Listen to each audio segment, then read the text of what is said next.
cold needled through Ethan Cole's coat as he waited on South Halsted. Gray snow hugged the curb. He shifted his grip on the cardboard breakfast box, keeping it close fingers pressed to the warm sides. Grease had soaked into the seams. A faint line of steam slipped from under the lid and brushed his knuckles. The smell of eggs and bacon and syrup drifted up steady and sharp. His stomach pinched in answer. His supervisor had shoved the box into his hands at the warehouse an hour earlier. Corporate extras. Take one. Ethan had not eaten a real breakfast in days. He had carried it straight out into the morning. Now the food felt heavier than it should. Not just paper and plastic, but the promise of a few hours without hunger. He pulled his phone out with one hand and woke the cracked screen. Mia's face appeared, cheeks smeared with paint, eyes bright grin wide. She held up a drawing toward the camera. He touched her smile with his thumb, then locked the phone before the ache behind his ribs could spread. Under the plexiglass shelter, a guy in a neon beanie leaned against the rail coffee cup beside him, thumb moving across his phone. Marcus. Ethan knew him from other mornings. On the metal bench near the street, a woman sat with her arms wrapped tight around herself. Hood up, jeans stiff with salt, sneakers worn thin at the toes. Her hair fell forward in tangled strands. Every so often, her hands slid from her elbows to her stomach and pressed there. The bus was nowhere in sight. Wind pushed a crumpled wrapper and crooked loops at Ethan's feet. His fingers had started to go numb, but the box still held its heat. He swallowed, tasting food he had not eaten. The sound came a beat later. The woman's stomach growled low and long. It cut through the hiss of tires and the distant grind of a plow. She flinched, cheeks darkening under the dirt, and curled in on herself, hands spreading flat over the front of her hoodie as if she could quiet the noise. Ethan looked away on instinct, eyes bouncing from the empty street to the box. For a moment, the city shrank to the space between her empty hands and his full ones. Marcus sniffed. "That yours?" he asked. "Smells good." "Free from the warehouse," Ethan said. Marcus nodded toward the bench. "You give that up. She is going to remember you," he said. "She shows up tomorrow and the next day, and suddenly you are feeding two people on one paycheck. You got your own kid. The world is not paying you back."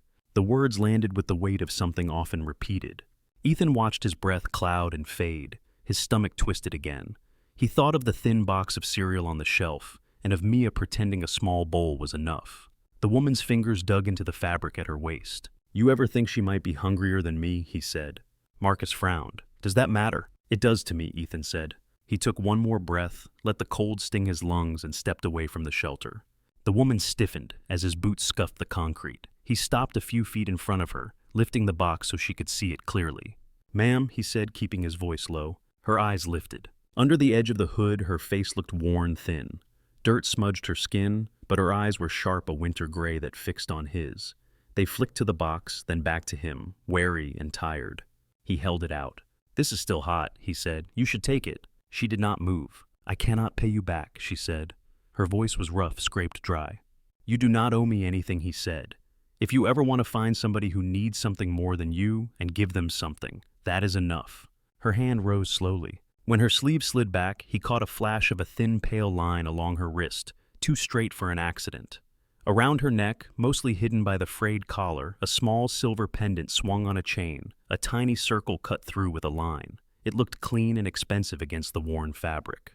He noticed. He did not ask. Her fingers closed around the box. Heat left his hands and the cold rushed in. Her shoulders dropped a fraction. "Eat it slow," he said. "Your stomach might complain if you do not." For a moment, she just sat there. Then she eased the lid open a crack. Steam rose in a narrow ribbon between them. The smell of eggs and syrup rolled out. Her throat moved as she swallowed. "What is your name?" she asked. "Ethan." Her mouth tugged into a small, uneven shape. "Thank you, Ethan," she said. Headlights washed over the stop. The growl of an engine grew louder as the bus eased to the curb, brakes hissing. Marcus stepped forward. "You coming?" he called. Ethan stepped back from the bench. "Take care," he said. He climbed the bus steps, swiped his pass, and moved to the nearest window. Outside, the woman sat with the box in her lap, both hands wrapped around it. Steam drifted up in a thin line between her and the gray morning. The doors folded shut. The bus pulled away, wheels grinding through slush as it swung back into traffic, leaving the bench and its small pocket of warmth behind in the cold. By the time Ethan stepped off the bus on his block, the cold had sunk deep into his bones. The south side street looked bleached under the cloudy sky. Gray row houses leaned into one another, their brick faces stained from years of exhaust and rain. Patches of snow clung to the edges of the sidewalk, where no one bothered to shovel. He climbed the cracked stairs of his building boots, leaving wet marks on each step. Inside the hallway smelled faintly of boiled cabbage and bleach. The radiator hissed from somewhere behind the walls, working hard and losing. On the third-floor landing, he stopped for a second to catch his breath. A water stain spread in a jagged oval across the ceiling, brown at the edges and darker in the middle. A single drop gathered, trembled, then let go, and hit the floor with a soft tap. He pulled his key from his pocket and unlocked the door at the end of the hall. The apartment welcomed him with its familiar mix of laundry detergent, old paint, and something warm he always connected with Mia. The space was not much, just a rectangle of kitchen and living room, with a tiny bedroom sectioned off by a half wall, but it held the only things that mattered. Daddy. Her voice came from the bedroom nook. Hey, Bug. Mia darted out, socked feet sliding on the scuffed floor. Her brown hair was pulled into 2 crooked pigtails, and there was a streak of blue marker across her cheek. She skidded to a stop in front of him and lifted a sheet of paper in both hands. Look what I made. He leaned his backpack against the wall and took the paper carefully. The drawing exploded with color. Stick figures in different shades stood hand in hand, forming a clumsy circle around a rough yellow sun. At the bottom, in big block letters, she had written, "People stay together." That is some professional work right there, he said. You have to find us, she said. Which one is you? Which one is me? He scanned the faces. One figure had a mess of taller hair and a blue shirt. The other had 2 giant pigtails and a purple dress. He pointed. This one is you. Obviously, the fancy hair gives you away. This one is me. She beamed. You got it. That means you know me. He crouched and drew her into a hug, the paper crinkling between them. How was school? He asked into her hair. We did math, and Ms. Cooper read a story, and I got to use the big scissors because I was careful with the small scissors, remember? He sat back and brushed the marker streak from her cheek with his thumb. Only artists get paint on their faces, he said. So that checks out. Her gaze dropped to his hands. Did you eat? She asked. Yeah, he said. They had extra breakfasts at work. He did not say that he had carried his out into the cold and handed it away. Her eyes searched his face for a second more, then she nodded, accepting his answer. Can we have noodles tonight? She asked, the curly kind. You read my mind. He hung his coat on the back of the chair and moved into the kitchen corner. The counter was an old laminate burned in one spot near the stove. He opened the cabinet and pulled out a single packet of instant ramen. He filled a dented pot with water from the tap and set it on the stove. The burner clicked 3 times before catching a blue ring of flame licking up around the metal. Mia hopped onto one of the wobbly chairs and climbed her knees up to sit cross-legged. Her drawing lay in front of her. She started giving each little figure in the circle a name under her breath. That one is me. That one is you. That one is Ms. Cooper. That one is the lady at the corner store who gives me the broken lollipops. Ethan watched the water, waiting for it to tremble. The hum of the refrigerator filled the silence, along with the muffled thump of music from the apartment below and the distant siren of an ambulance heading somewhere else. He reached for the cupboard that held bowls and bumped a stack of envelopes on top of the fridge. They slid and scattered across the floor. Oops, Mia said. It is fine. He bent and gathered them, white thin each with his name printed in black. The return addresses formed a pattern he knew by heart. The electric company, the landlord's management office, the hospital billing department. He stacked them in his hands and felt the weight of paper. For a second his grip tightened, then he set them upright in a neat row by the microwave, all face down.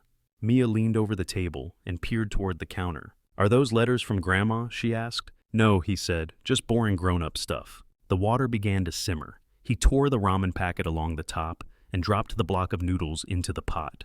It broke in 2 with a soft crack, the edges curling as they sank. So we do not have to open them? She asked. He picked up the small foil packet of seasoning, tore it, and emptied it into the pot. A brown swirl spread through the water. Not right now, he said. Right now we make sure the noodles do not escape. Noodles cannot escape, she said. They are not alive. They would if they could, he said. They have ideas. She laughed, the sound bright in the small room. They ate from mismatched bowls at the table. Ethan gave Mia the larger share without making it obvious. He twirled his noodles slowly to make each bite last. The broth warmed his hands where he cupped the bowl. Outside, the light faded to dull blue. The radiator rattled once, then settled into a weak, constant hiss. A faint draft slipped in around the edges of the single window and brushed his neck. After dinner, Mia wandered to the narrow shelf near the half wall and dragged down an old spiral notebook. The cover was bent, and the edges of the pages had turned gray. On the front, under a faint logo from a community college, someone had written Ethan Cole in neat capital letters, and beneath that, ACCT 201. "What is this?" she asked. He reached for it, then stopped himself and let her place it on the table. "Just some old homework," he said. She flipped it open. Inside, pages were filled with columns of numbers, tiny notes in the margins, little arrows connecting lines. The pencil marks were dark in places lighter, where the lead had faded. Mia squinted. "Is this like a secret code?" she asked. "Kind of," he said. "It is accounting. It is how companies keep track of where their money is going." "Did you do all of this?" "Yeah." She looked up at him, eyes wide. "So you went to school, like me?" "For a while," he said. "Why did you stop?" He rubbed a thumb along the edge of the notebook. "I needed to work," he said. "You showed up, and you were loud, and you needed diapers." She giggled. "I am not loud." He raised an eyebrow. "Not at all." She looked back at the pages. "Are you going to finish it?" she asked. "School, I mean." He stared at the tight rows of handwriting from a version of himself that had believed in timelines and plans. For a moment, he could hear the scratched voice of his old professor, could see the whiteboard covered in formulas, could feel the weight of that time pressing through. "Maybe someday," he said. "Right now, this book is just showing off." She traced one of the lines of numbers with her finger. "It looks smart," she said. "You look smart in my head when I see you doing this." He felt an unexpected warmth rise in his chest, something separate from the ramen. "You make me look smart every time you talk about me," he said. She closed the notebook carefully, as if it might break. "Can I finish my drawing?" she asked. "Of course." She slid back into her chair, pulled the circle of people toward her, and began adding tiny details. Hats, shoes, smiles. He moved to the sink and washed the bowls, the hot water turning his hands pink. Each plate, each fork, each cheap ceramic surface had a small chip or crack. He knew them all. As he dried his hands on a thin towel, a sudden tapping sound broke through the hum of the apartment. Then another slightly louder. A drop of water fell from the ceiling near the corner and landed in a metal mixing bowl he had placed there last week. He glanced up. The stain on the plaster had grown. The circle of damp spread nearly to the fixture. He stepped over and adjusted the bowl so the water would fall closer to the center. The sound changed a softer ring with each drop. Behind him, Mia began to hum the tune her teacher had taught her that day, something about days of the week. Her voice rose and fell, thin but sure. He turned and watched her for a moment, small shoulders hunched over the paper tongue, poking out in concentration. Colored pencils rolled near her elbow. The heater clicked and sighed and tried. The pile of envelopes by the microwave stood like a small white wall. He looked at them once, then shifted his gaze back to Mia. Across town in a different kind of building, fluorescent lights hummed over a hospital intake desk. The smell there was antiseptic and coffee. An orderly pushed a wheelchair through the sliding doors, its occupant bundled in a blanket 2 sizes too big. The woman from the bus stop sat hunched under the fabric hood down, now hair dragged back into a messy knot. Her cheeks were raw from wind. The breakfast box was gone, but a smear of syrup lingered on the cuff of her sleeve. "Name," the nurse asked, fingers resting over a keyboard. The woman hesitated. Her voice when it came was thin but clear. "Olivia Grant." The nurse typed. Somewhere on a monitor, new fields opened. "Any family we should call?" the nurse asked. Olivia glanced at the silver pendant at her throat. Her fingers brushed it, then fell back into her lap. "Yes," she said. "My father. His number is in your system." The nurse nodded and turned to the screen. In the chair, Olivia closed her eyes. A picture rose behind her lids, unbidden, of a man's hands, offering a warm box in the gray cold of the way he had said, "You do not owe me anything." She let out a breath and held on to that memory like a thread. The next morning, the warehouse smelled like coffee and cardboard. Ethan pushed open the heavy metal door and stepped into the wide space. Rows of shelves rose on either side, lined with boxes stamped with logos he barely noticed anymore. Forklifts beeped in reverse. Somewhere a pallet jack squealed over the concrete. He tugged his gloves tighter and clocked in. The punch of the time card machine clicked in his chest as much as in the wall. "Cole." The supervisor's voice came from behind a stack of shrink-wrapped cases. Mike, with his clipboard and red company vest, waved him over. Ethan walked across the cold floor, his breath visible in the spots where the heaters had not reached yet. "What is up?" Ethan asked. Mike rubbed the back of his neck. "Orders are light this month," he said. "Corporate is cutting overtime. Actually, they are cutting hours across the board." Ethan felt something tighten inside him. "How many hours?" he asked. Mike checked his clipboard. "You are at 30 this week," he said. "Next week looks more like 22, maybe 20. It is not just you. Do not take it personal." The numbers landed in Ethan's head and started moving, linking themselves to rent and food and bus fares. 20 hours meant only half his usual paycheck. Half meant something else would not get paid.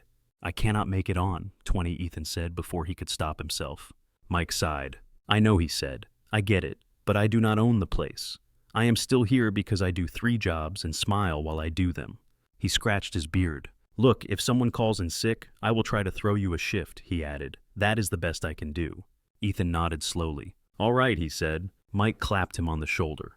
Do not disappear on me, he said. You are one of the good ones. Ethan spent the rest of the shift lifting, stacking, and moving boxes that all felt heavier than they should. His arms burned by midday. His stomach growled once or twice, but he ignored it. On his first break, he checked his phone. No new deposits, no surprise credits. Just an account balance that looked more like a warning. By late afternoon, his back ached. The air in the warehouse had warmed a little, but the cold on the loading dock cut through sweat and damp cloth. When the whistle finally blew, he peeled off his gloves and tucked them into his jacket pocket. The sky outside had already dropped into that flat winter gray. The air smelled like exhaust and frost. He rode the bus home in silence, forehead resting against the cool window streetlights, smearing into yellow streaks as they passed. A woman in a black coat argued softly into her phone across the aisle. 2 teenagers laughed at something on a screen. Life moved around him loud and ordinary. At his stop, he got off and walked the familiar 3 blocks to his building. The stairwell smelled the same. The ceiling stain at the landing had spread. Mr. Alvarez was waiting near Ethan's door. The landlord had his coat pulled tight, a knit hat pushed down over thinning hair. He held a manila folder against his chest. Ethan, he said. Ethan's hand drifted to his keys, then fell back to his side. Hey, Mr. Alvarez, he said. You doing all right? Alvarez shifted his weight from one foot to the other. I wish I was, he said. You are 3 weeks behind on rent. You know that. I know, Ethan said. I have been letting it slide because you are quiet. You pay when you can, and you take care of the place, Alvarez said. But the building has a mortgage. The bank does not care that you are a nice guy. They care that I pay them on time. He opened the folder and took out a printed notice. The black words at the bottom caught Ethan's eye before anything else. Payment due by Friday. I need something by the end of this week, Alvarez said. Even half. Something.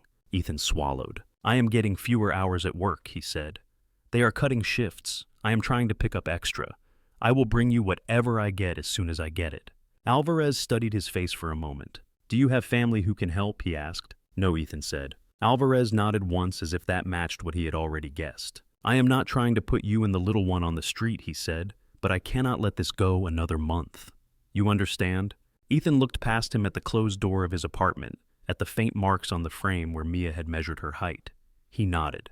I understand, he said. Alvarez handed him the notice. By Friday, he said softly, please. Ethan took the paper and watched the landlord walk down the hall. The overhead light flickered once and steadied. Inside, Mia ran to him the moment he opened the door, talking about a science experiment with baking soda and vinegar that Ms. Cooper had shown the class. He tucked the notice behind his back for a second, then slipped it into his jacket pocket while she turned to grab her backpack. Guess what she said? They made fake lava. Did it get everywhere, he asked. Only a little, she said. Ms. Cooper said it was under control. He kissed the top of her head and tried not to let his face tell her anything she did not need to know. The next afternoon, his phone buzzed while he was sorting packages. Unknown number blinked on the screen. He stepped into the narrow space between 2 shelves to answer. Hello, Mr. Cole, a woman's voice asked. This is Ms. Cooper, Mia's teacher. His spine straightened. Is she all right? He asked. She is fine, Ms. Cooper said quickly. Nothing happened to her. I wanted to talk about the after-school program. Ethan closed his eyes for a moment, letting the adrenaline ease. All right, he said. What about it? We have not received payment for this month, Ms. Cooper said. We have already extended the deadline twice. The program has a waiting list. If we cannot process payment by the end of the week, we have to give the spot to another student. Images rushed through his head. Mia's small backpack hanging in the after-school room. The way she waved at him when he picked her up at 5:30, still smiling because she had not spent 3 hours alone. What happens if she cannot stay? He asked, though he already knew. She would need to go home at dismissal, Ms. Cooper said, at 3. His shift did not end until 4:30 most days. The warehouse sat 2 bus rides away from the school. There was no way he could stand in front of the building at 3. I cannot get there by then, he said quietly. There was a brief pause on the other end. I know you are doing your best, Ms. Cooper said. I wish this were different. If you can make the payment even in parts, talk to the office. They might be flexible, but the official deadline is Friday. Friday again. He thanked her and ended the call. The shelves around him felt closer. When he picked Mia up that day, she sat on a bench outside the office, legs swinging. Her backpack rested at her feet. Her eyes were a little too shiny. "Am I in trouble?" she asked when she saw him. "No," he said. "You are never in trouble for this. Come on, let us go home." She slipped her hand into his without another question, but halfway down the sidewalk, she looked up. "Is it money?" she asked. He slowed. "Why do you ask that?" he said. "Because when grown-ups whisper in the office, it is always either money or somebody got caught writing on the walls," she said. "And I did not write on the walls." He tried to laugh and ended up with something thin. "It is money," he said, "but we will figure it out." She squeezed his fingers. "Okay," she said. "I can help. I can eat less snacks." "That is not how it works," he said gently. "Your job is to be 6 and to learn all the things." 7 in 2 months, she said. "Then your job is to be almost 7, he said. "I will take care of the rest." That evening, while Mia colored at the table, he spread the envelopes out on the counter again.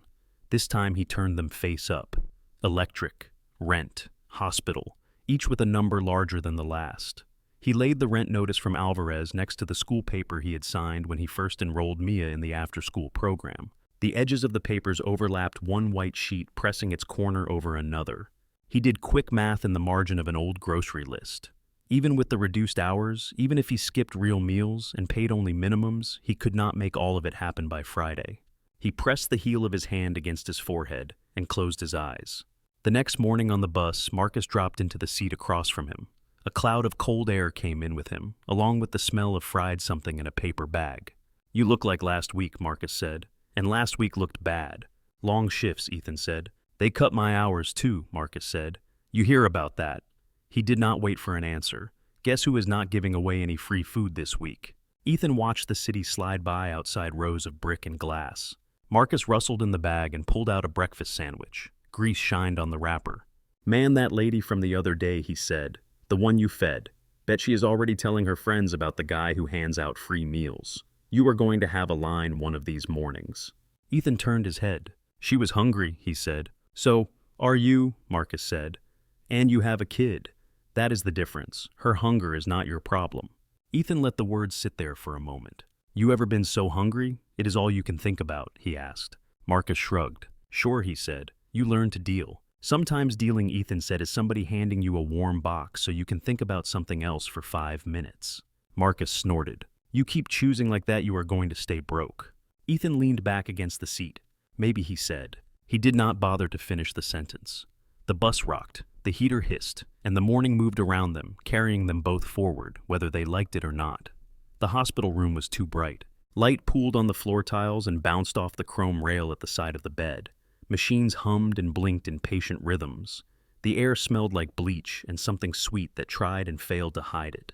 Olivia lay propped against 2 pillows, a thin blanket over her legs. Someone had cleaned the dirt from her face and hands. Her hair was gathered into a loose braid that fell over one shoulder. A plastic bracelet circled her wrist with her name printed in block letters.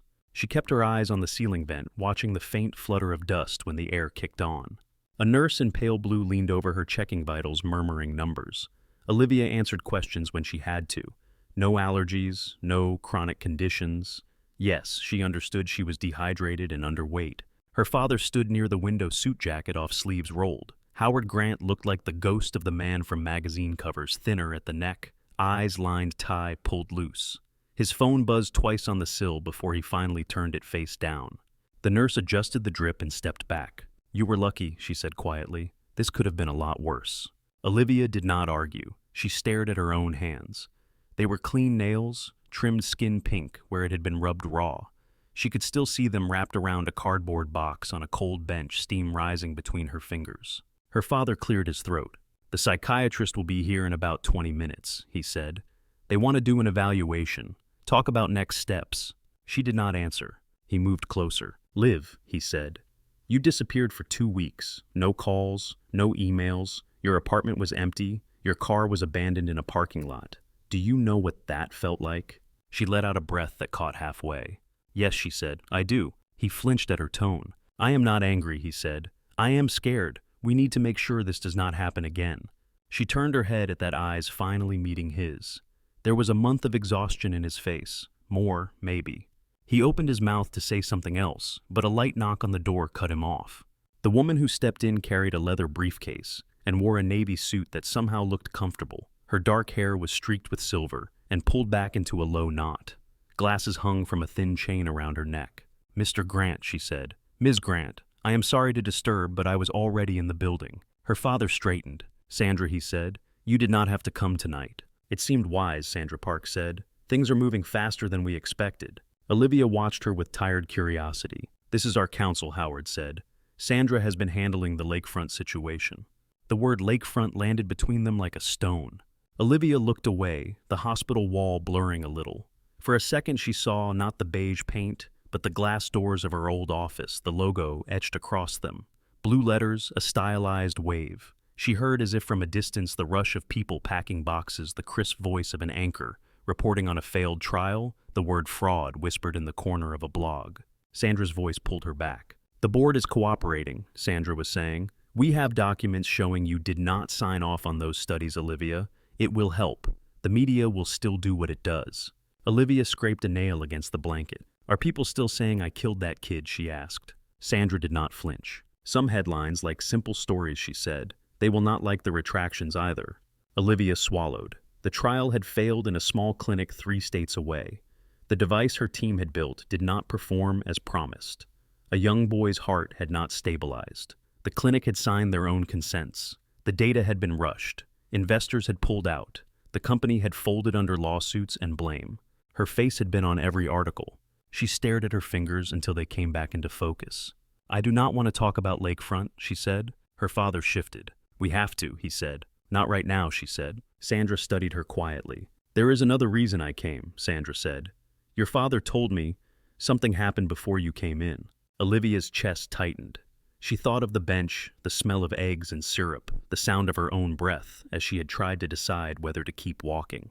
"I met someone," she said. Her father's brow creased. "Out there?" he asked. "At a bus stop," she said. "On Halstead. Early in the morning. It was freezing." Her voice dropped not from weakness this time, but from something else. She could feel the rough wood of the bench under her palms again.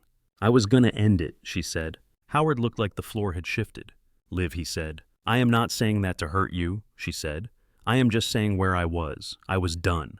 I did not see a way back from this, from all of it." Her throat prickled, but she kept going. "I sat there, and I decided that when the bus left, I would not go with it," she said. Then this man sat down with a breakfast box his work gave him. He was poor, I could tell. His coat was too thin, his shoes were worn out. He noticed I was hungry, and he gave me his food anyway.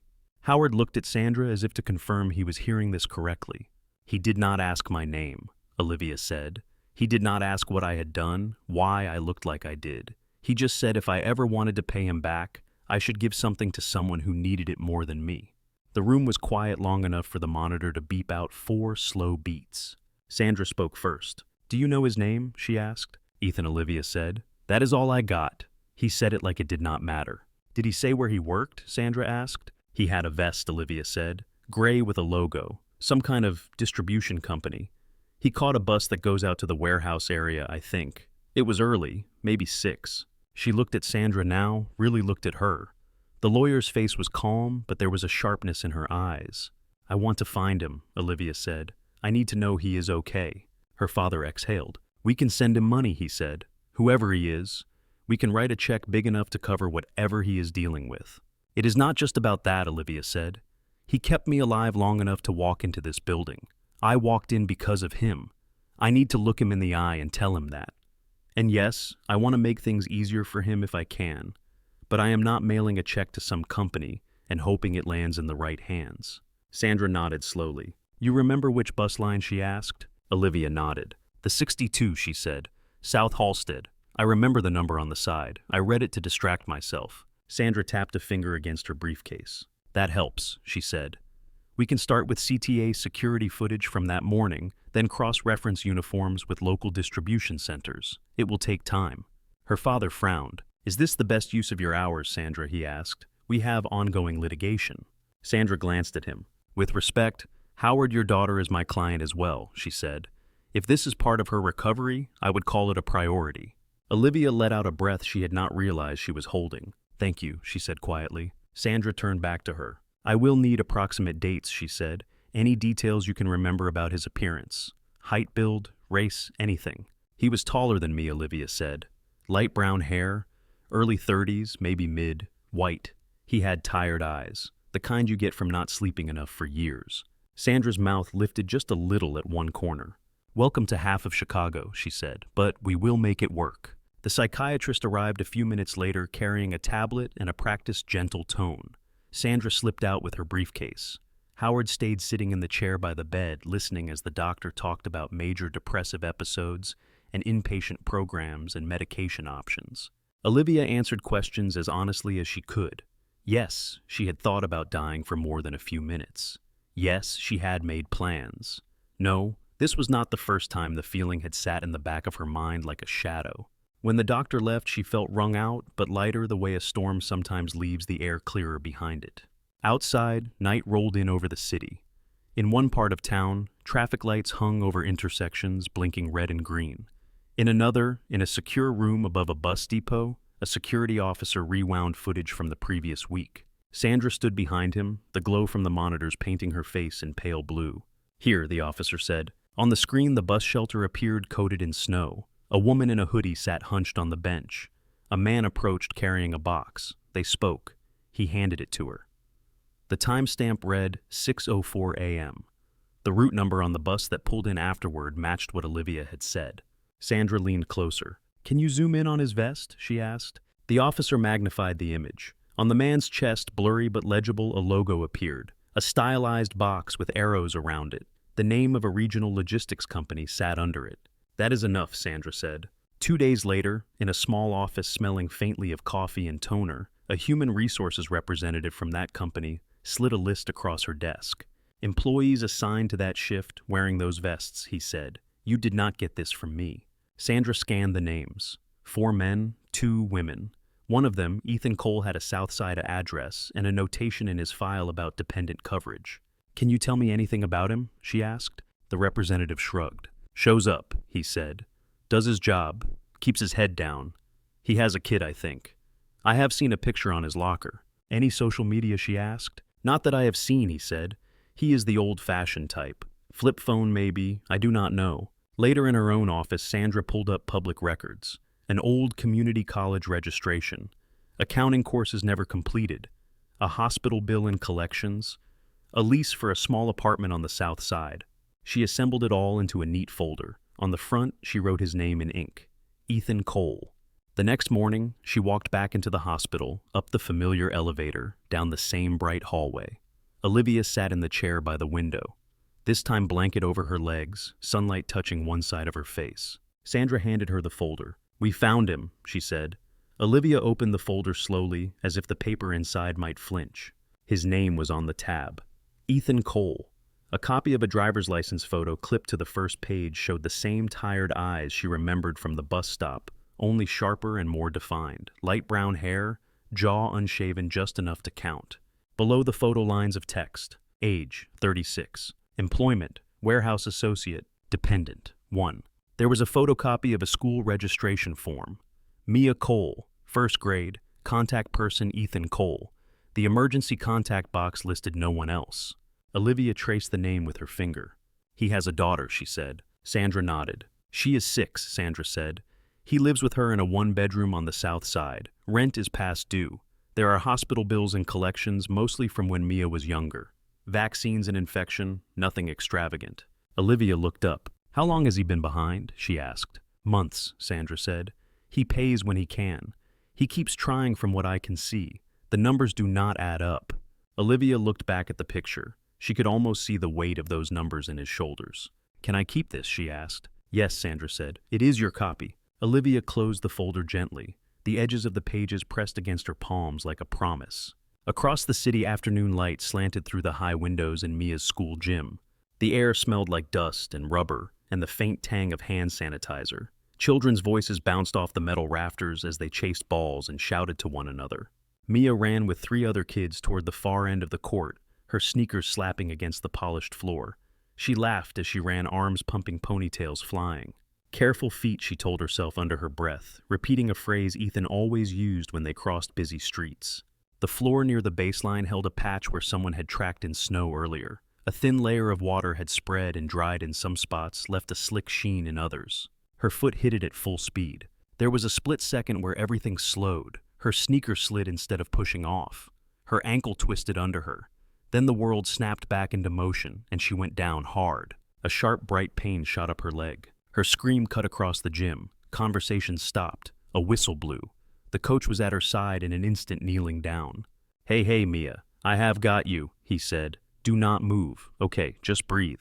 Tears blurred her view of the ceiling lights. The pain throbbed from her ankle like someone had slammed a hammer there over and over.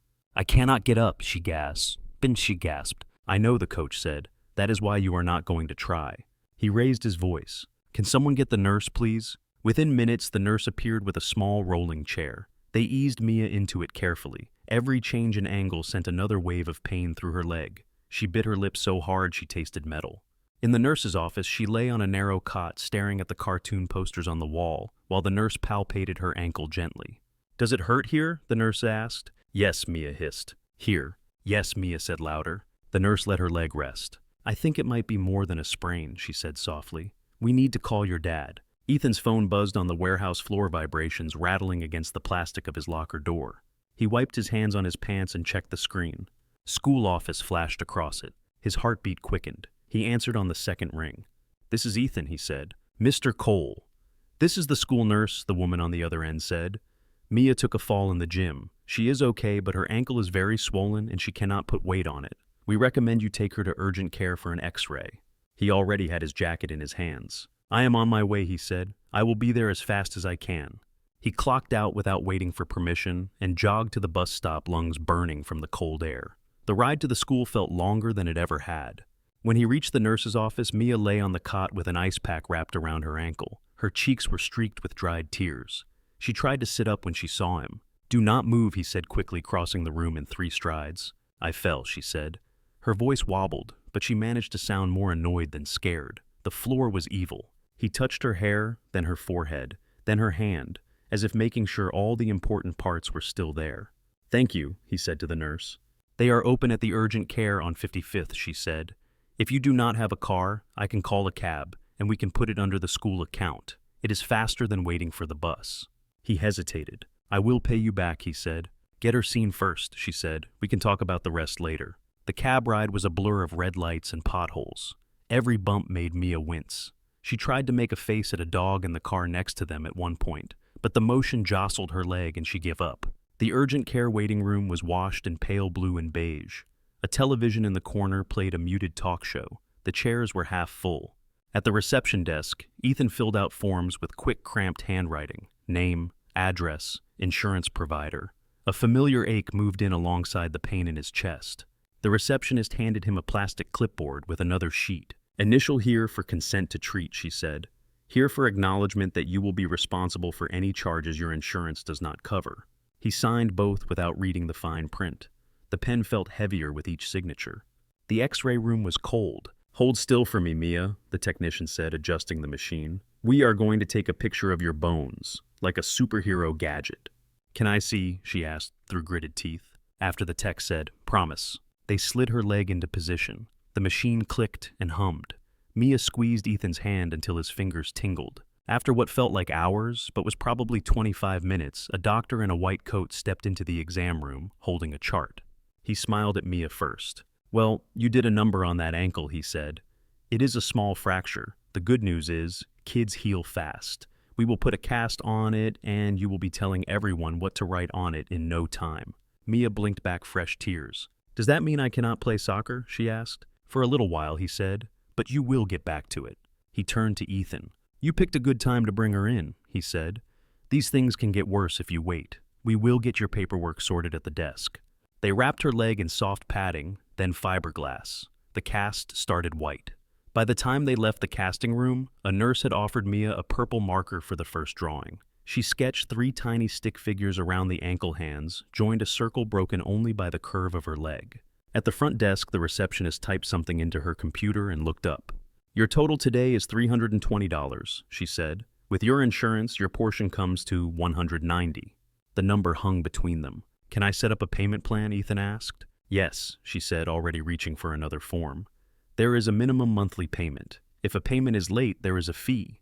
He took the paper. The boxes on it seemed too small for the impact they carried. He wrote his name again, address again. He chose the smallest monthly amount listed and circled it. The receptionist nodded. You are all set, she said. You will get statements in the mail. More letters. Outside, the air hit them in the face, sharp and clean. Mia's cast was already dotted with a few signatures from a nurse and the technician. She held her leg out stiffly. It feels heavy, she said. That means it is doing its job, he said. On the bus ride home, Mia leaned her head against his shoulder, eyelids drooping. The marker she had used rolled in slow circles in her palm.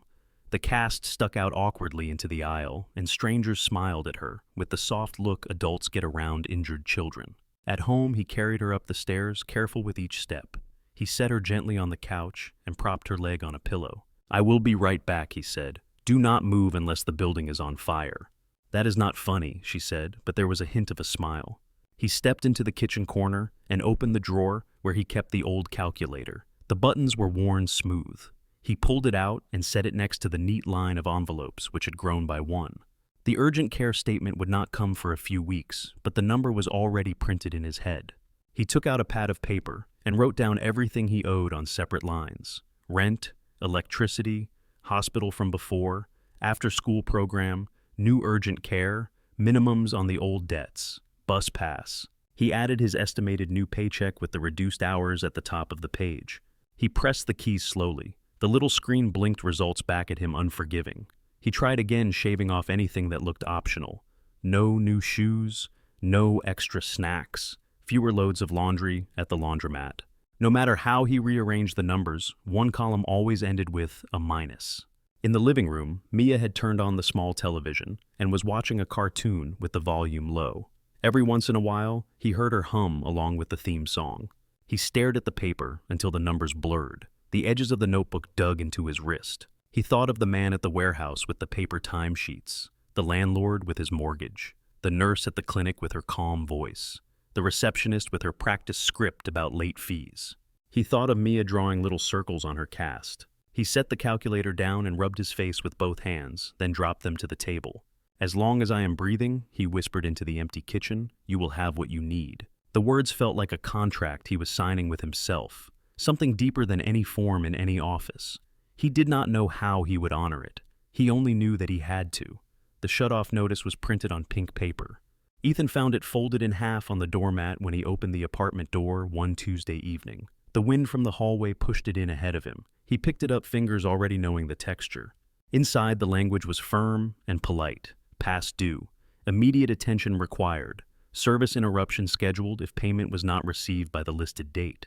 The date glared up at him from the bottom of the page. Friday again? Daddy. Mia's voice floated from the couch.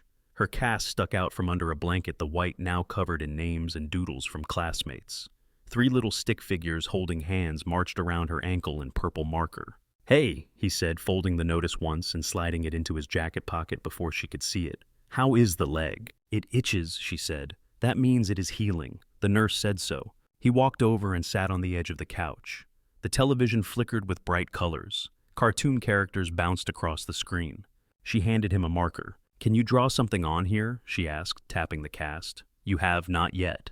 What should I draw? He asked. A circle, she said, but with us inside it. He uncapped the marker and bent closer. The plaster was rough under the tip. Carefully, he drew a ring, and inside it 2 simple figures with their hands linked. Where should I put you? He asked. She pointed. Right there, she said, next to me. He did. The next day at work, he tried to stay late to hover near the supervisors, hoping someone would call in sick and leave a gap he could fill. No one did. The board near the door that listed shifts and assignments stayed stubbornly full of other names. On his lunch break, he sat on an overturned crate in the corner of the loading dock, eating a peanut butter sandwich he had packed from home. Cold crept up through the concrete into his boots. He pulled his phone out and checked the time. 3 hours until Mia's after-school program ended. 3 days until the payment was due, and he still did not have it. He had 5 missed calls from a number he knew belonged to the hospital billing office. He pressed the side button until the screen went dark, then slipped the phone back into his pocket. At school, Ms. Cooper met him at the classroom door that afternoon, instead of letting Mia run out on her own. "Mr. Cole," she said, "do you have a minute?" He glanced at Mia, who was busy showing a friend the latest drawing on her cast. "Sure," he said. They stepped a few feet aside near the bulletin board lined with spelling words. "I do not want to pressure you," Ms. Cooper said, lowering her voice, "but today is the deadline for the after-school program. The office told me they have not received anything yet." "I know," he said. "I am working on it. Hours got cut at my job. I am waiting to see what my paycheck looks like this week." "I understand," she said. "Really, I do. But the program has a waiting list. If they do not hear from you, they will have to give Mia's spot to another student." He nodded. The words did not surprise him. He had been repeating them to himself since the phone call. "What happens if I pull her out myself?" he asked, "before they do?" "She would go home at dismissal," Ms. Cooper said. "We would bring her here, and someone would need to pick her up at 3 every day." He imagined the warehouse clock, the 30-minute window between shifts, the bus schedules, the pages of numbers on his kitchen table that refused to line up. "Thank you," he said, "for letting me know." That night he sat on the edge of his bed, while Mia brushed her teeth in the bathroom nook. The ceiling above him had grown a new small stain lighter than the others, but edging outward. When she came out, mouth smelling faintly of bubblegum, he patted the mattress beside him. "Come here a second," he said. She climbed up, careful with her cast, and settled against his side. "You like the after-school program, right?" he asked. "Yes," she said. "We do crafts and play games, and Ms. Rosa lets us have crackers if we are good." He looked down at her. "How would you feel about coming straight home after school for a while?" he asked. "We could work it out, so Mrs. Patel downstairs lets you stay with her until I get off work. You like her, right?" Mia considered that. "She smells like spices," she said, "and her TV is really loud." "That is true," he said, "but she cares about you. She told me so. It would only be for a bit." "Why?" Mia asked. He hesitated. "Because the program costs money," he said. "And right now we have to use that money to make sure the lights stay on, and the heat works, and the rent is paid. The program is good, but those things are more important." She leaned her head against his arm. "Are we in trouble?" she asked. "No," he said. "We are just doing a different kind of math." She was quiet for a moment. "Will I still see my friends?" she asked. "Of course," he said. "You will see them in class every day. And on the weekends we can invite one of them over and drive Mrs. Patel crazy." That earned a small smile. "She likes me," Mia said. "She will let me watch cooking shows." "There you go," he said. He waited until she was asleep before he took the pink shut-off notice out of his jacket and placed it next to the rent reminder and the school paper on the table. The 3 sheets lined up like a row of dominoes, all leaning toward Friday. Across town in a different building with a different kind of heat, Olivia sat in a chair across from a therapist and twisted her silver pendant between her fingers. "How do you feel when you think about him?" the therapist asked. "Like I am looking at the one place the road did not fall apart," she said. The therapist tilted her head. "That is a lot to put on one person," she said. "I know," Olivia said. "He would probably hate hearing me say it like that. He did not do what he did to be anyone's savior." "Then why did he do it in your view?" the therapist asked. Olivia thought back to the bench, the way Ethan had not looked away when her stomach growled, the steady way he had said, "You do not owe me anything." "Because he could not do it," she said, "if that makes sense." The therapist nodded. "It sounds like you want to respond in kind," she said. "To do something because you cannot not do it." "Yes," Olivia said. Later that day, she met Sandra and her father in a conference room on the 12th floor of a downtown building. The walls were glass on one side, revealing a view of the river choked with chunks of ice. Folders lay on the table. One of them, thinner than the rest, had Ethan's name on it. Howard sat at the head of the table, a tablet in front of him. He tapped it lightly. "All right," he said. "Let us discuss what helping this man actually looks like." Olivia resisted the urge to roll her eyes at the formal tone. "I do not want to just write a check," she said. "He has debts, yes, but he has skills too. He just never got to finish what he started." Sandra opened the folder. "He completed several semesters of accounting at a community college," she said, "then dropped out when his daughter was born. His grades were strong. That is something we can work with," Howard said. "We have junior analyst positions open at a few of the smaller firms. He would need training and childcare," Olivia said. "And his current debts wiped, or he will still be drowning just in a new pool." Howard's mouth twitched. "You have been thinking about this," he said. "I have had time," she said. He looked at Sandra. "Legally, can we do this?" he asked. "Clear the debts, offer him a job contingent on finishing his degree." "Yes," Sandra said. "We can purchase or negotiate down what he owes. Medical bills are often flexible. We can arrange with his landlord regarding rent in arrears. As for the job, as long as the offer is clear and not attached to any inappropriate conditions, there should be no issue. Inappropriate conditions, Olivia repeated quietly, like asking for public gratitude. Exactly, Sandra said. Howard leaned back. I can authorize a fund for this, he said. Call it whatever you want. Use it to cover his obligations and the cost of his education. Olivia shook her head. I do not want it buried in some generic family office account, she said. I want it separate, visible, focused. There are others like him. People who got close to something and had to stop because life hit them too hard. Howard studied her for a moment. You are talking about a foundation, he said. Yes, she said. But we start with Ethan. Sandra flipped to another page. He is not aware we have this information, she said. We will need to approach with care. Most people do not trust strangers in suits who show up at their door with promises. I did not ask for any of this, Olivia said. He did not ask to save my life either. That is the point. She touched the edge of the folder. I want to meet him before we talk about money, she said. I want to see his face when I tell him what he did for me. Then we can show him what we are offering. If he says no, we respect that. Howard looked out the window. The river moved slowly, dark and heavy broken edges of ice bumping against one another. You are sure this is what you want? He asked. She nodded. I am sure, she said. Sandra closed the folder and clicked a pen. His landlord confirmed he is usually home in the evenings, she said. He works early shifts at the warehouse. We could go later this week. Olivia's fingers tightened around the pendant at her neck. Then we go, she said. That same night, in the small apartment on the south side, the light bulb over the table flickered once and settled. Ethan sat with Mia's school forms in front of him, a pen resting unused in his hand. In another part of the city, a different pen moved across a different page, signing off on the creation of a new account, a new line item, funds allocated, purpose noted. 2 stacks of paper in 2 places carried pieces of the same story, moving slowly toward each other through the quiet machinery of the city. Rain worked its way into every sound that night. It tapped at the one window in the apartment, slipped in around the frame with a faint hiss, drummed on the metal fire escape outside. The streetlights threw pale streaks across the wet glass, so the room flickered every time a car passed. Ethan sat at the table with a stack of worksheets in front of him. Mia's spelling list was spread between them, the words written in large block letters. Rain, light, family. She tapped her pencil against the paper. Is it Ibeforian friend? She asked. Yeah, he said. Like in peace. But not like in weird. English likes to cheat. She snorted. I am going to tell Ms. Cooper. You said that she said. You do that. Her cast rested on a second chair propped up on a pillow. Someone had drawn a cartoon cat near her knee. Another name curled around the back where Ethan could not quite read it. The overhead bulb flickered once, then steadied. The radiator rattled. Boombier rattled and pushed out a weak breath of warmth that barely reached the table. On the counter, 3 envelopes stood in a row held upright by an empty mug. Pink, white, white. The dates at the bottom of each sheet matched. Friday, Friday, Friday. Mia wrote friend in careful letters and set her pencil down. Can I color now? She asked. Almost, he said. Give me 2 more words. She rolled her eyes dramatically but smiled. Okay, but only because you are drawing on my cast like a professional. He pointed at the page. How about promise? He asked. She wrote it slowly. Promise.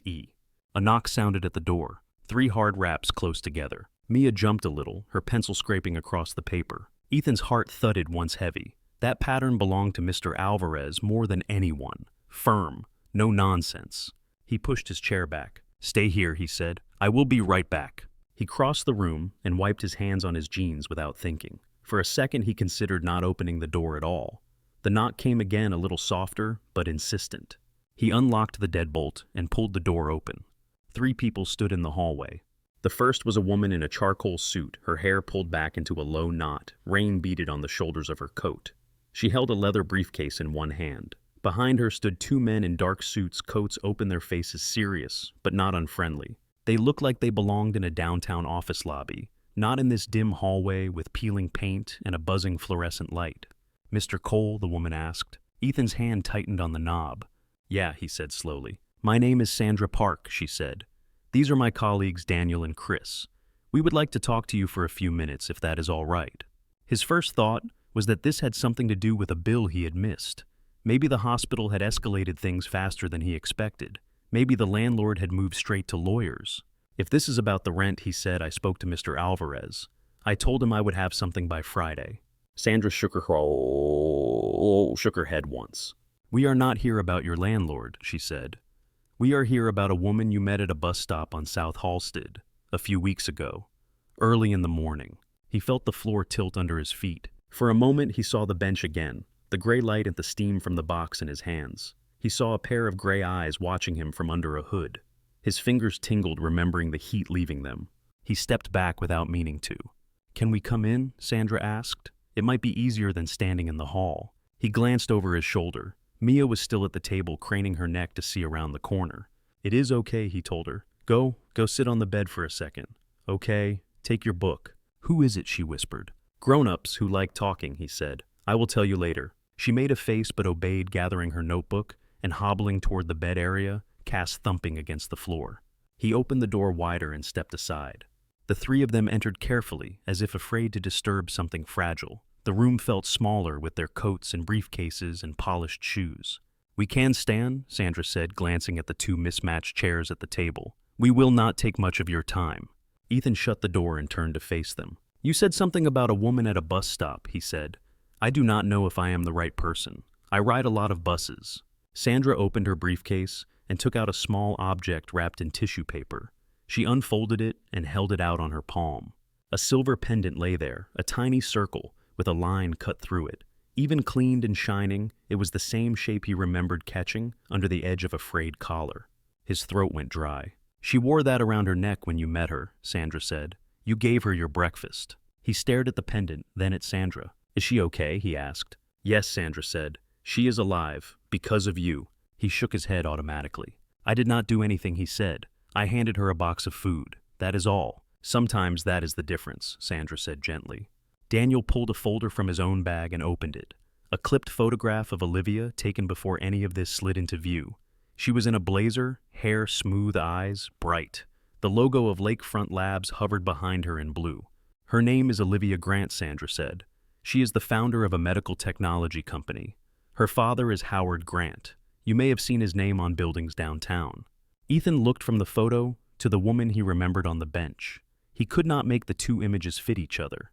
"There was a scandal," Sandra went on. "A clinical trial that failed. A child died. The media needed a face to blame, and Olivia's was convenient. Investors pulled out. The company collapsed. She was already struggling with depression before that, after it got worse." Ethan's chest tightened. "What does that have to do with me?" he asked. "A few weeks ago she walked away from everything," Sandra said. "No one knew where she was. She intended not to come back." The rain beat harder against the window behind them. Somewhere in the building, a toilet flushed the pipes, groaning in the walls. "She told us that the morning she sat on that bench on Halsted was supposed to be her last," Sandra said. "She had decided. Then you sat down beside her with that box in your hands." Ethan looked down at his palms as if the imprint of the cardboard might still be there. "You noticed she was hungry," Sandra said. "You gave her your food. You did not ask who she was or what she had done. You just said if she ever wanted to pay you back, she should help somebody who needed it more than she did." The words floated back to him slightly different, but close enough. He remembered the way the cold had clawed at his empty stomach, the way her fingers had shaken when she took the box. "She says that sentence pulled her back from the edge," Sandra said. "It gave her enough of a reason to pick up the phone and call her father instead of doing what she planned." Ethan heard a rustle from the bed area. Mia had pushed the curtain aside a fraction and was peeking through, eyes wide. He did not tell her to stop. He could not quite find his voice. Sandra set the pendant on the table and slid it toward him. "She wanted you to have this," she said, "as proof that this is real, if nothing else." He did not touch it. "So, you are here because she wants to say thank you," he said. "You tracked me down for that. And for more than that," Sandra said. "She asked us to find out about you, not because she wanted to pry, but because she wanted to understand what giving up that breakfast cost you." Daniel flipped another page in his folder. "You are behind on rent," he said. "The electric company has sent shut-off notices. There are medical bills. Your hours at the warehouse have been cut. Your daughter's school is about to remove her from the after-school program due to non-payment." Ethan's shoulders stiffened. "You have been looking through my life without asking," he said. "You had no right." "You are correct to feel invaded," Sandra said. "I would feel the same. I can only tell you that we did it in order to help in a way that matters not to judge." He let out a breath through his teeth. "So what is this?" he asked. "You buy my debt? You send me a letter? You feel better about yourselves. If all she wanted was to clear her conscience, she could have signed a check and been done by now, Sandra said. That is not what she asked for. She slid a second folder across the table. This one was thicker. Olivia wants to make you an offer, she said. Several, actually. Ethan eyed the folder as if it might bite. I do not want charity, he said. This is not charity, Sandra said. It is repayment, and it is an opportunity. You can call it whatever you need to be able to accept it. He said nothing, so she opened the folder herself. First, she said she is prepared to bring all of your current debts to zero. Rent arrears, utility balances, medical bills, collections. We have already contacted most of the agencies involved. They are willing to settle for significantly less than the total amounts. Olivia's fund will cover that. He stared at the list of creditors, his own name repeated over and over. Second, she said she would like to offer you a position at a financial division of one of her family's companies. It is an entry-level accounting role, but with room to grow. Stable hours, health insurance, a salary that allows for more than survival. I am not an accountant, he said. You almost were, Sandra said. You had strong grades in your accounting courses before you left college. We confirmed that. You think in numbers. That is apparent even in the way you budget with what you have now. He felt exposed in a different way at that. Almost does not count, he said. It can, she said, if someone gives it a push. She tapped another document. Which is the third part, she said.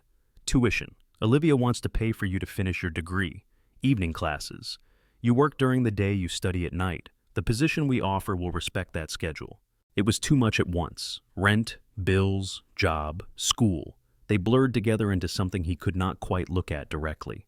What is the catch, he asked. Sandra folded her hands on top of the folder. You have to try, she said. You have to enroll and show up.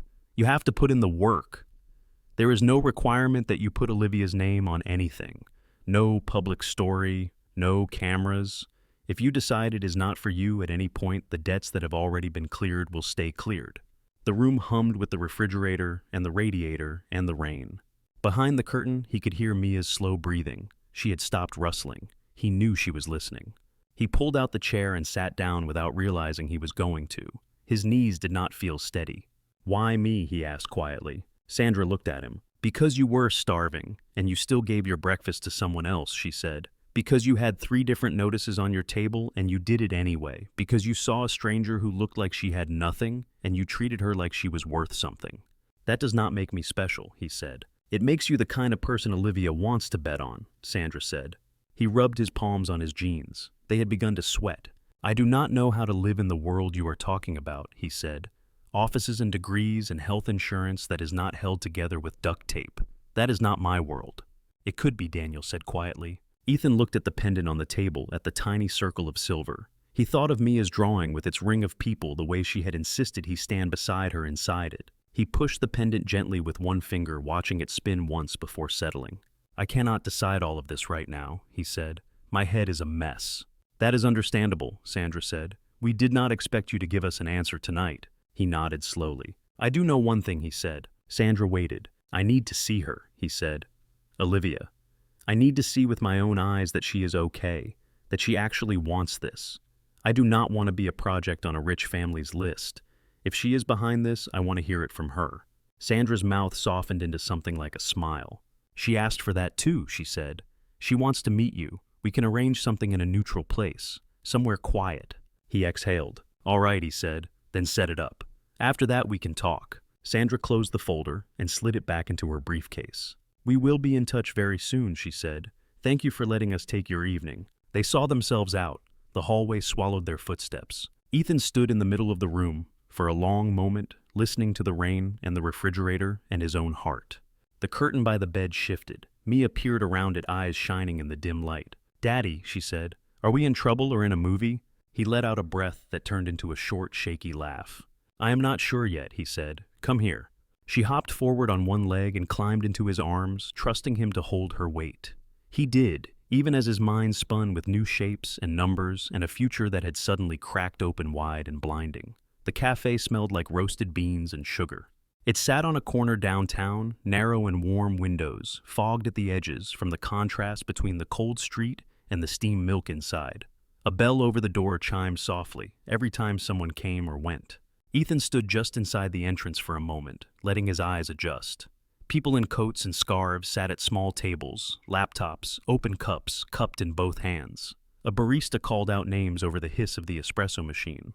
He had worn his best shirt. It was not new, but he had ironed it twice that morning, until the wrinkles gave up. His jacket was zipped, his fingers tucked into the sleeves to hide the frayed cuffs. A text buzzed in his pocket. "From Sandra, we are here, back corner near the window." He spotted her first seated at a table with 2 empty chairs. She lifted a hand in greeting. Across from her, with her back to the window, sat Olivia. She looked different from both versions he had seen. The photograph in the folder had shown a polished executive. The woman on the bus stop bench had looked emptied out. This third version was something in between. Her hair was clean and pulled back into a simple ponytail. She wore a soft gray sweater and jeans, not a suit. No makeup that he could see, but there was color in her face that had not been there in the winter light on Halstead. The silver pendant rested against her collarbone, catching a bit of the window's glow. Her eyes were the same, winter gray, sharp and watchful. Sandra stood as he approached. "Ethan," she said, "thank you for coming." He nodded, suddenly unsure what to do with his hands.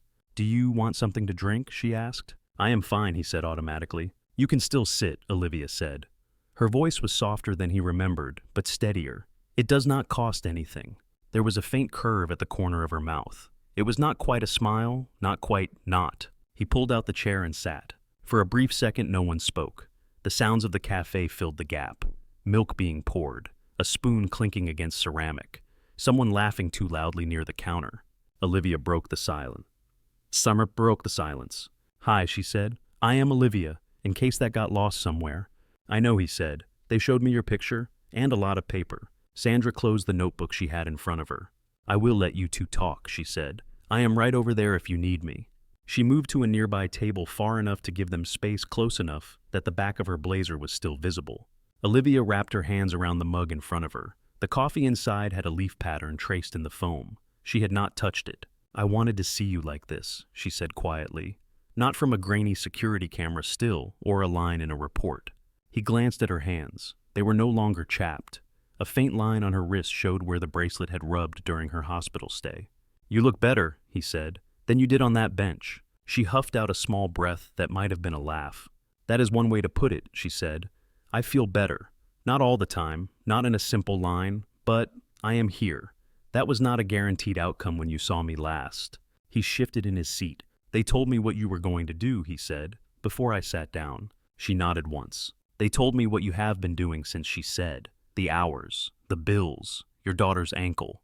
He swallowed. "Then you know more about my life than most people do," he said. "I know numbers and facts," she said. "I do not know the inside of it. That is yours." She paused, then leaned forward slightly. "I wanted to tell you something, with my own mouth," she said. "With my own eyes on yours. Is that all right?" He nodded, unsure if his voice would come out steady if he used it. "You saved my life," she said. The words hung in the air between them.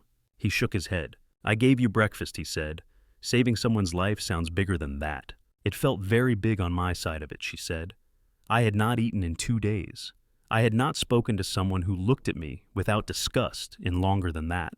My brain was running one script over and over, and every path ended in the same place." She looked at the surface of her coffee, then back up. "You interrupted it," she said. "You gave me something warm to hold and a different sentence to consider. If you want to argue about the phrasing, fine, but I am sitting here because of that moment." He sat back, letting that sink in. "I did not know any of that," he said quietly. "I know," she said. "You were not trying to. That is part of why it matters so much to me." A barista set a cup in front of him before he could protest. Black coffee, no sugar. The heat seeped into his hands. "I have been trying to come up with some grand speech," Olivia said. "Something equal to what that morning meant. I do not have one. All I have is this thank you." She said it simply, without drama. No swelling music, no spotlight. Just 2 words dropped into the space between them. He took a breath. "You do not have to thank me," he said. "I did not do it expecting any of this. People show up in suits with folders. That was not in my head." "I know you did not," she said. "If you had known, you might have thought twice." The corner of his mouth twitched. "Maybe," he said. She watched him for a moment, then tilted her head. "When you saw me on that bench," she said, "what did you think?" He considered. "That you were cold," he said, "and hungry, and that you were trying really hard not to let anyone notice either of those things." "That is it?" she asked. "I saw the pendant," he said. "I saw the scar on your wrist. I figured you had not always been sleeping where you ended up. But I did not think it was my business unless you wanted it to be. Her eyes shone a little. Do you know how rare that is? She asked. People say that a lot lately, he said. I am starting to think I have missed something basic. She smiled then, a real one, that reached up into her eyes for the first time. I grew up in a world where everything is a transaction, she said. Favors traded, alliances made, debts called in. When Lakefront fell apart, a lot of people showed up with questions and opinions and cameras. Very few showed up with simple kindness. She lifted her mug and took a careful sip. You gave food and dignity to someone who, from the outside, looked like she did not deserve either, she said. That tells me more about you than any file. He looked down at his own hands, rough from work, fingers nicked and dry. You read a lot into one choice, he said. I do, she said, because I have seen people with everything choose to hoard and look away. You did the opposite with nothing. He felt heat creep up his neck that had nothing to do with coffee. About the offer, he said. The job, the school, the debt. It is a lot. I keep waiting to see the angle. There is no angle, she said. There are conditions, but they are straightforward. You work, you study, you show up. We support that. He lifted his eyes. Why me? He asked again this time, less defiant, more genuinely curious. She set her mug down. Because I want to build something in honor of that morning, she said. Not a statue or a plaque. Something living. A fund that finds people who almost made it to where they were going and had to stop. People with the kind of spine it takes to give away your breakfast when you are not sure you will have one tomorrow. She exhaled. You were the first, she said. It feels right that we start there. He sat with that for a moment. I am scared, he said finally, of what she asked. Of saying yes, he said. Of walking into some office and looking like I do not belong. Of failing classes I have not seen in years. Of wasting your money, of Mia watching me try and fall apart. He had not planned to say all of that. It just slipped out, one fear tripping over the next. Olivia nodded slowly. I am scared of a lot of things too, she said. Of walking into rooms where everyone has read my name under headlines I did not write. Of sitting in front of a board that once applauded me, knowing some of them would have let me die if it saved their stock price. She took another sip of coffee, then set the cup aside. Fear is not disqualifying, she said. You being honest about it makes me trust you more, not less. That is a strange reaction, he said. Maybe, she said, but I have seen what happens when people pretend they are not afraid. It is louder and messier than this. She leaned in just a bit. Here is what I know, she said. You did the right thing when no one was watching. You did it when it cost you something. I cannot teach that. I can teach balance sheets and reporting standards. We can find people to tutor you, to walk you through the parts you missed, but I cannot manufacture character. You already have that. He stared at the table. What if I try and it does not work, he asked. Then you have more information than you do now, she said. And you would have had months, maybe years with less weight sitting on your chest in the shape of overdue notices. He looked up. I do not want to spend the rest of my life saying thank you to you, he said. I do not want Mia to feel like she owes some invisible woman downtown her existence. I do not want that either, Olivia said. I want you to spend your life doing for someone else what you did for me. You told me if I ever wanted to pay you back, I should help someone who needed it more than I did. Remember that. He nodded. This is me taking you literally, she said. You helped me. Let me help you get to a position where you can help the next person. That is it. No shrine, no debt of gratitude, just a circle that keeps going. The word circle tugged at something in his chest. He saw Mia's drawing the cast with its little figures, the way she had said, "Put me next to you." He wrapped his hands more firmly around the warm cup. The heat soaked into his skin. He took a breath, held it, let it go. All right, he said. I will do it. I will take the job. I will go back to school. I will probably complain about homework. That is allowed, she said. But I am not promising it will be smooth, he added. I do not know how to be that version of myself yet. You do not have to know, she said. You just have to show up for him. A small, surprised laugh escaped him. You practiced that line, he said. Maybe a little, she answered. He reached for the pendant she wore, then stopped his hand halfway. Can I ask something, he said. Of course, she said. Why did you give me the other one, he asked. The extra Sandra said you wanted me to have it. Her fingers brushed the chain at her neck. I bought the first one when we started Lakefront, she said. Circle with a line. It was supposed to remind me that time is not actually linear, that you can double back and try again. When everything fell apart, I bought another and kept it in a drawer, telling myself if I ever got a second chance, I would give it to the person who made it possible. She met his eyes. That turned out to be you, she said. He nodded slowly. I will keep it somewhere safe, he said. Wear it, she said, or do not. It is just metal. The real thing is what happens next. They sat in companionable silence for a minute. The noise of the cafe ebbed and flowed around them. What does Mia think about all this? Olivia asked. She thinks we might be in a movie, he said. Olivia smiled. She is not wrong, she said. He let himself imagine for the first time in a long time a different kind of scene. A classroom with his name on a roster again. An office where his hands moved over keys instead of boxes. Mia doing homework at a desk that did not wobble. He finished his coffee and set the cup down, carefully feeling the last of its warmth in his fingers. 6 months later, the apartment was quiet in a different way. Morning light slipped through clean blinds and fell across a small living room that did not smell like damp plaster. The walls were freshly painted. The ceiling held no stains. When the radiator clicked on warm air, actually reached the far corners of the room. On the fridge, a couple of magnets held up a row of papers. This time, most of them had print that said paid or zero balance. In the center, taped a little higher than the rest, was a letter with a college logo at the top. Dear Ethan Cole, we are pleased to inform you that you have been admitted to the evening accounting program. Ethan stood in front of a narrow mirror near the door and tried for the third time to get his tie to sit right. The tie was a muted blue bought on sale with help from a patient clerk who had shown him 3 different knots before he picked one. He pulled the knot up, then loosened it, then pulled it again. From down the short hallway, Mia's voice floated out. Are you fighting the rope again? She called. It started it, he said. She appeared in the doorway of her room, backpack on her shoulders, hair pulled back with a sparkly clip. Her cast had been gone for weeks. A faint tan line circled her ankle, where the edge had been.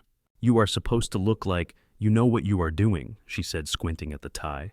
I do, he said. I am just giving it a chance to correct itself. She walked over, stood on tiptoe, and straightened the knot with small, serious hands. There, she said.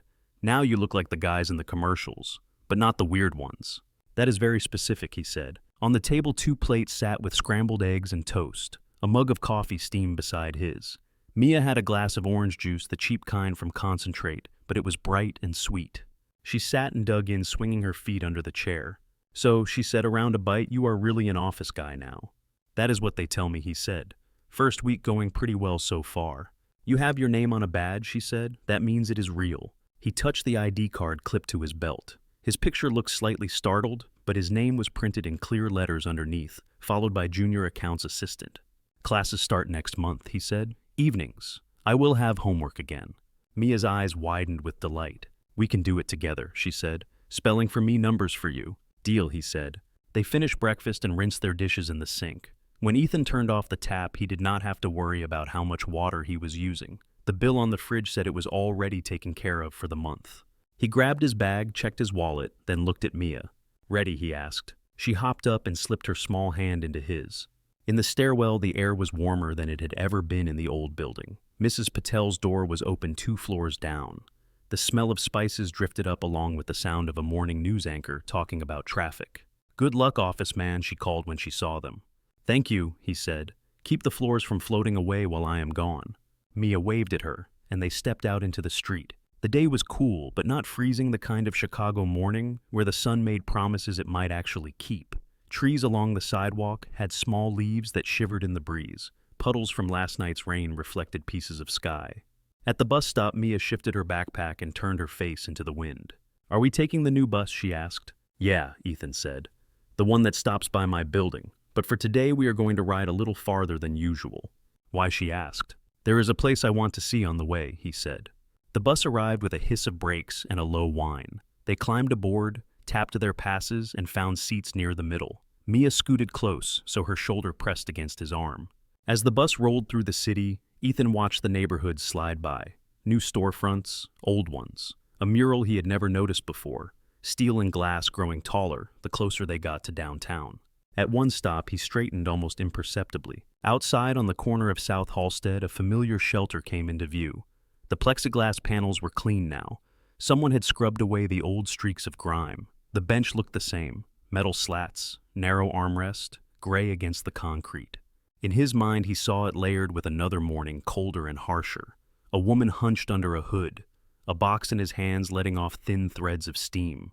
Now the bench was empty. A coffee cup sat in the corner of the shelter, abandoned. Sunlight spilled across the spot where someone had once sat shivering. Mia followed his gaze. "What are you looking at?" she asked. "Just a place I used to be," he said. She pressed her forehead to the glass. "It does not look special," she said. He smiled faintly. "Not all important places look like much," he said. The bus pulled away. They got off 2 stops later near a small park where they planned to transfer to another line. The park sat on a triangle of land between streets, with a few trees and a winding path, a handful of benches scattered along it. 10 minutes until the next one, Ethan said, checking the schedule on his phone. Mia bounced a little on the balls of her feet. "Can we walk around?" she asked. "Stay where I can see you," he said.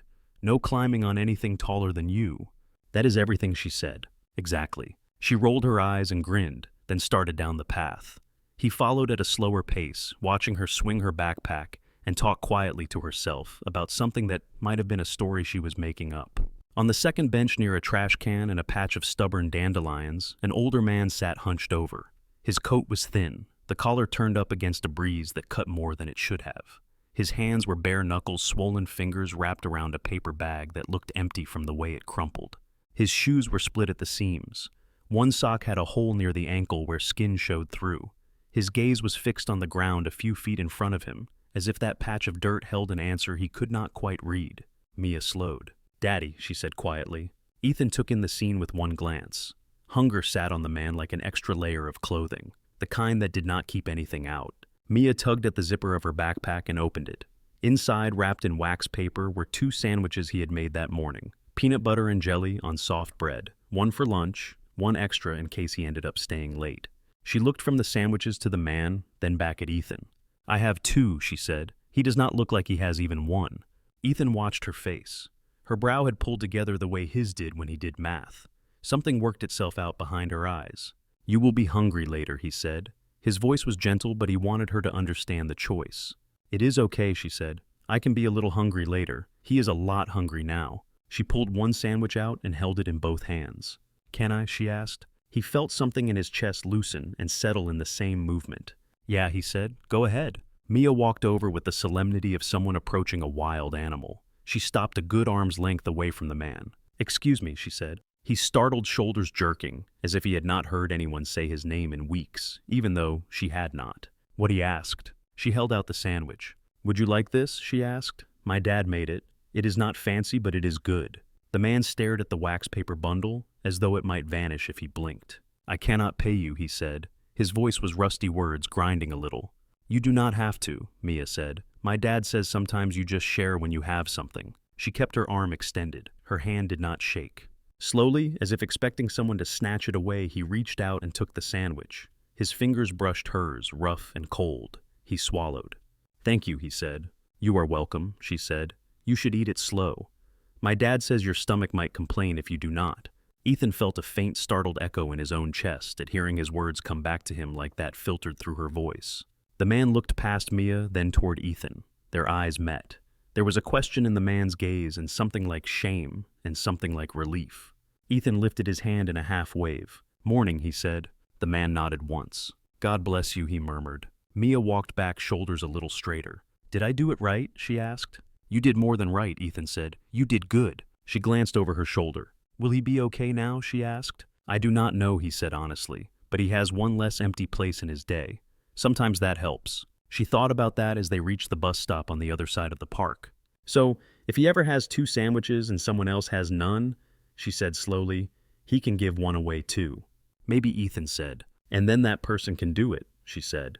"And it keeps going and going." She drew a picture in the air with her finger, an invisible loop. "It is like a circle," she said. He looked down at her, at the little motion her hand made at the light on her face. "Exactly like a circle," he said. The bus pulled up with a soft squeal. They climbed aboard and found seats. As they rode toward downtown, Ethan watched Mia press her forehead to the window again, tracing shapes in the blurred buildings with her fingertip. He reached into his pocket and felt the cool curve of silver there, the pendant Olivia had given him at the cafe. It lay against his palm, a circle with a line through it, solid and simple. Outside, the city moved. Offices waited with clean desks and humming computers. Classrooms waited with whiteboards and old desks. Somewhere a woman in a different part of town glanced at her phone, saw a calendar reminder about a meeting later that day with a lawyer named Sandra, and smiled to herself. At the next stop, Ethan pressed the bell. "Come on, office guy," Mia said when the bus slowed. "We are going to be late for your very important numbers." He stood, adjusted the collar of his shirt, and followed her down the aisle, stepping into a day that felt strange and new, and for the first time in a long time, wide. The office hummed like a quiet machine. Not the clanking, beeping forklift kind of machine Ethan had known for years, but a softer one. Printers whirred now and then. Phones rang in short bursts. Keyboards tapped in uneven rhythms. Fluorescent lights shone evenly across rows of low cubicles. The carpet under his shoes muffled every step. At his desk, Ethan sat in front of a computer screen, a spreadsheet open. Columns of numbers ran down the page, neat and stubborn. He moved the cursor with care, double-checking each entry against the invoices stacked in a tray beside him. His name lived on the edge of the monitor on a small plastic placard. Ethan Cole, accounts assistant. He still glanced at it sometimes to make sure it had not vanished. "How are you holding up?" a voice asked. He looked up. Jared, a co-worker in his late 20s with glasses that slid down his nose every few minutes, leaned on the cube divider. "Not drowning yet," Ethan said. Ethan said. "That is progress," Jared said. He nodded at the screen. "If you get lost in the formula graveyard, raise a hand. I have been here long enough to know where the bodies are buried." Ethan smiled. "Thanks," he said. "I will keep that in mind." At 11:30, he stood and stretched, feeling the familiar pull in muscles that had once spent all day lifting boxes and now spent hours bent over a keyboard. Different aches, different work. He walked to the break room, poured himself coffee from a pot that someone had actually remembered to make fresh, and stared for a second at the fridge packed with labeled lunches and sticky notes. A small flyer was pinned to the bulletin board. Employee Education Assistance Program Information Session. He recognized the logo of the school he would be attending in the evenings. A looping script, the same one on his acceptance letter at home. He poured cream into his cup and stirred. The spoon clicked against the side. Back at his desk, he finished entering the last batch of numbers and saved the file. The little spinning icon disappeared. He sat back, letting his eyes rest on the view outside the window near the end of the aisle. From this high, the city looked different. Roofs instead of doorways. Trucks the size of toys moving along the streets. The river glinted between buildings. His phone buzzed in his pocket. He glanced around. No one was watching him. He slipped the phone out and checked at the screen. A message from a contact labeled simply O. "How is your morning, almost accountant?" He smiled despite himself and leaned back in his chair. He typed with one thumb. "So far, no fires. I have not deleted the entire company file. I am taking that as a win." A moment later, her reply appeared. "That is more than some people manage their first week." A second bubble appeared after that. "Also, thought you should see this." An image loaded. It was a photo of a formal letter on thick paper. At the top, in clean black ink, a name he recognized from the meetings. The Second Day Fund. Letters of incorporation had been stamped in the corner. There were signatures at the bottom. Olivia's, her father's, and another from a state official whose name he did not know. Beneath the photo, Olivia had written, "It is official. The fund is live. You are in the origin story." He stared at the picture a bit longer than he meant to, then typed back. "Congratulations. How does it feel?" Her response took a minute. "Strange, good, heavy, in that order." Another bubble popped up. "We already have 3 applicants. People who had to drop out of school when life blew up. Feels familiar." He adjusted his grip on the phone. "You told them about the breakfast thing," he wrote. "Just in general terms," she answered. "They do not need your face to understand the idea. But the people we pick, we will tell them there was someone who did the right thing on a bad day. You do not have to carry that story alone." He sat with that thumb hovering. "You know Mia gave her sandwich away this morning, right?" he wrote. "To an older guy in the park. She used my words against me." A laughing emoji flashed on the screen, then a follow-up. "That is what good students do." He scrolled to his photos and found the picture he had taken last night without thinking. Mia at the kitchen table, a fresh drawing in front of her. Another circle of stick figures, this one more detailed. He had asked her who they were. She had labeled them with careful letters at the bottom. Me, Dad, Olivia. Tiny lines around the Olivia figure's neck suggested a pendant. He sent the picture. For the record, he wrote, "You live on my kid's wall now." There was a pause longer this time. When her reply came, it was just one word. Honored. He slid the phone back into his pocket and let his gaze rest on the numbers on his screen again. They looked a little less abstract than they had an hour earlier. That evening, the sun dipped low, painting the tops of buildings with a soft amber glow. Ethan and Mia rode the bus home together, the days tired pressed into their shoulders. Mia had a worksheet from school in her hands, covered in simple subtraction problems. She worked them with the tip of her pencil against the plastic of the seat. "You are not supposed to do homework on the bus," Ethan said. "Who said that?" she asked. "An ancient law," he said, "written on stone tablets. I forgot to show you." She made a face and kept writing. At home, the apartment smelled like the slow cooker he had turned on before they left that morning. Beans and tomatoes and spices, the kind of smell that stayed in the air and promised leftovers. Mia headed straight for the small desk in her room, dropped her backpack beside it, and lined up her pencils. "I have spelling math, and I have to read 2 pages out loud," she announced. "Good," he said.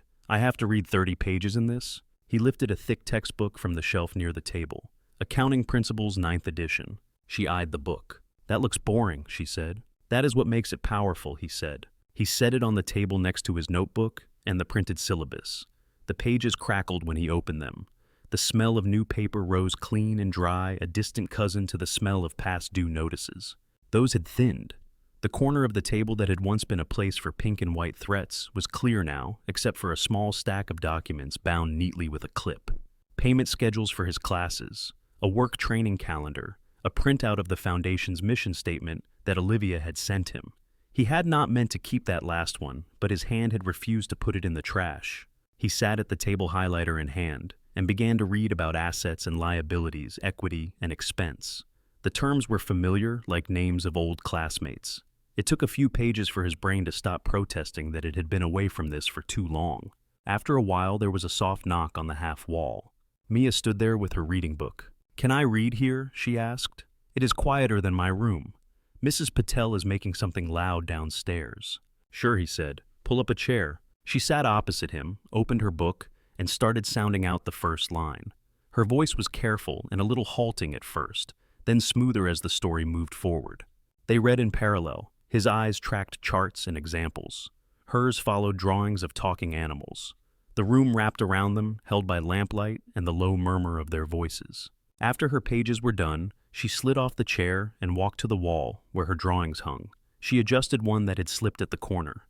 "Can I put this one up there too?" she asked. She held up the circle drawing he had photographed earlier. "Yeah," he said. "Pick a spot." She chose a place at eye level between an old rainbow and a newer drawing of a house with a tree. She pressed the tape against the paper with small, firm fingers. "There," she said. "Now we are all together." He joined her, standing just behind her shoulder. The 3 figures inside the circle were simple. One taller one, shorter one in between, all holding hands. Above them she had drawn a tiny sun with uneven rays. "Do you think she would like it?" Mia asked. "I know she would," he said. He touched the circle lightly with the back of one finger, careful not to smudge the crayon. His phone buzzed on the table. A new message from Olivia. By the way, it read, "First official Foundation meeting next week.